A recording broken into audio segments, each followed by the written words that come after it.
அது எதுக்கு புரியுது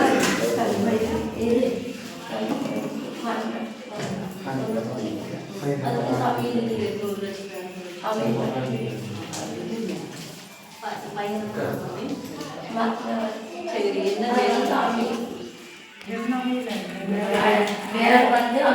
வேலை தொழில்னா அது வேலைக்கு போக முடியல அமைதியா பையன் பேருன்னா இந்த பணம் தம்பி கையிலே கொடுத்துருந்தேன் என்ன பண்ணணும் அவன் கையில் கொடுத்துருவோம் அவன் எப்பயுமே கூடிய வச்சிருக்கும்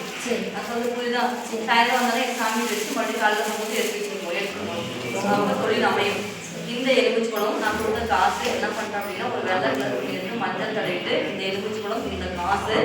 அவன் கையில் ஒரு குடி காசு வாங்கி இதுக்குள்ளே வச்சிருக்கு என்னது ஒரு குடி காசு நல்ல இடத்துல வாங்கி இது கூட வச்சு மூணு வச்சு பூஜை கூட வச்சிருக்கு யார் பூஜை ரூமில் அவன் பூஜை ரூம் எல்லாம் ஒன்று தானே சரிங்க வச்சுட்டு சாமி கூட சொல்லுவேன் என்னைக்கு வேலைக்கு போகிறோன்னா வேலைக்கு போகிற அன்னைக்கு ஒரு 10 ரூபா இது மேலே வச்சு இப்படி போட்டு கட்டி வச்சுட்டேன் இதுக்குள்ள 10 ரூபா வச்சு அதுக்கு ஒரு எடுத்து போட்டு எடுத்து வச்சு கிளம்பி இது எடுத்து இதுதான் எடுத்துக்கலாம் 10 ரூபா வச்சு நம்ம அந்த 10 ரூபா வரும்போது பல மடங்காக நம்மளுக்கு தெரியும் நான் சொல்றது புரியல சிறப்பாக ஒவ்வொரு நாளும் நிறைய சம்பாதிச்சு அம்மாவுக்கு 10 ரூபா எடுத்து தனியாக வச்சிருக்கு வரும்போது எடுத்து பையனுக்கு திருஷ்டிகள் நிறைய இருக்கு ஒரு திருஷ்டி ஆனதை சொல்லி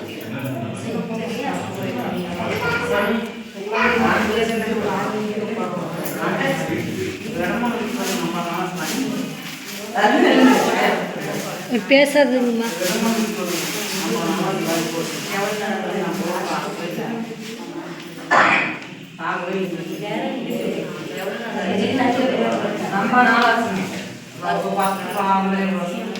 யார் சொல்லுவாங்க